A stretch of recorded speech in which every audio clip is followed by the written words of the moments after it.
की छत्रपती घराण्याचं आणि होळकर कुटुंबांचं ऋणानुबंध संबंध आहेत.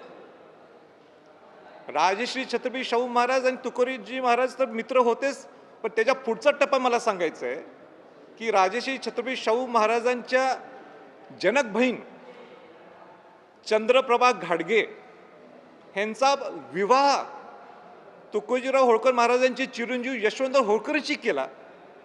पहिला आंतरजातीय विवाह छत्रपती शाहू महाराजांनी घडवून आणला. माझे आजोबा छत्रपती शहाजी महाराजांनी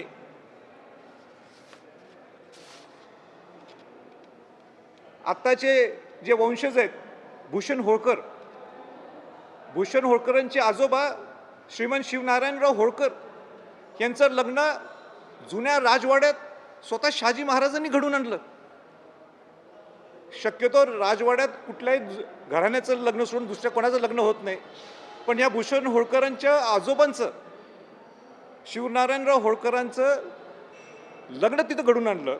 म्हणजे छत्रपती घराण्याचे आणि होळकर घराण्याचे किती जुने संबंध हे मला या प्रसंगी मुद्दाम सांगायची गरज नव्हती, पण मला सांगणं मी उचित समजतो.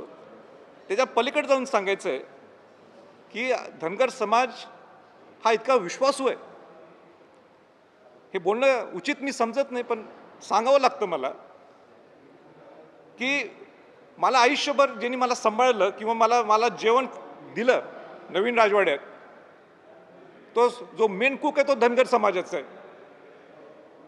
आयुष्य त्यांनी तिथं नवीन राजवाड्यात काढलं.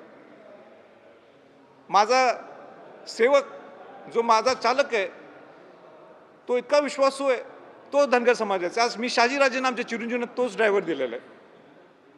माझा अंगरक्षक हा दुसरा कुठला नाही आहे, हा धनगर समाजाचा आहे.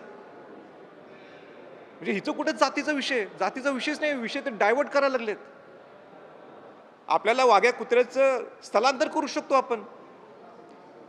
रायगड किल्ल्यावरनं खाली कुठेतरी आपण चांगलं ज्यावेळी कुठे आणि काय चांगला प्रोजेक्ट होईल तिथं आपल्याला देता येईल.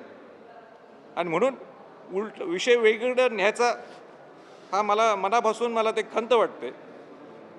दुसरा विषय असा एक समोर यायला लागलाय की संभाजी छत्रपतींनी सरकारला अल्टिमेटम दिलाय 31 मेचा. माझं जर पत्र व्यवस्थित वाचलं, म्हणजे मी सोशल मीडियावर सुद्धा पोस्ट केलेलं आहे, मी 31 मेचं अल्टिमेटम दिलं नाही. राज्य शासनाचं धोरण आहे.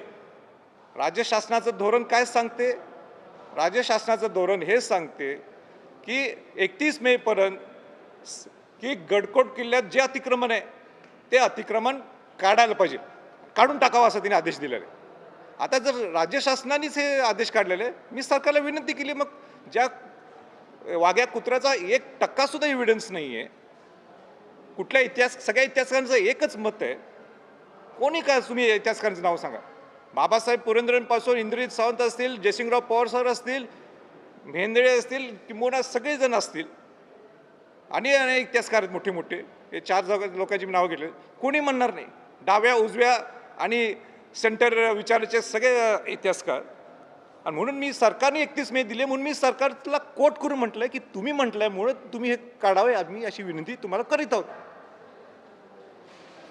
दुसरा विषय की मला स्पष्टपणाने सांगायचं आहे, ह्या सगळे ज्या वाघ्या कुत्र्याचं काल्पनिक दंतकथेतून तयार झालेलं हे जे म्हणजे हे स्मारक आहे, हे काढत असताना संविधान पद्धतीने काढलं जाणार, कायदा हातात घेतले जाणार नाही. कोणी वेगळा विषय घेत असेल तर माझी सगळ्यांना विनंती राहील, आपण संविधान पद्धतीनेच करेक्ट सिस्टमने. म्हणून मी मुख्यमंत्र्यांना पत्र दिलेलं आहे. आज पुरातत्व खात्याच्या महासंचालकांना भेटलो, त्यांनी सुद्धा क्लॅरिटी दिलेली आहे. सगळ्यांना विश्वासात घेऊन ज्यांचा विरोध असेल त्यांनी सुद्धा आपण एकत्र येऊन बसू ना. मला सांगा, शिवाजी महाराजांच्या त्या हिंदवी स्वराज्याच्या पेक्षा दुसरं काही मोठं आहे का? म्हणजे तुम्ही 2 इंच वर होऊन समाधी उभा करता, जिथे शिवाजी महाराजांची समाधी आहे,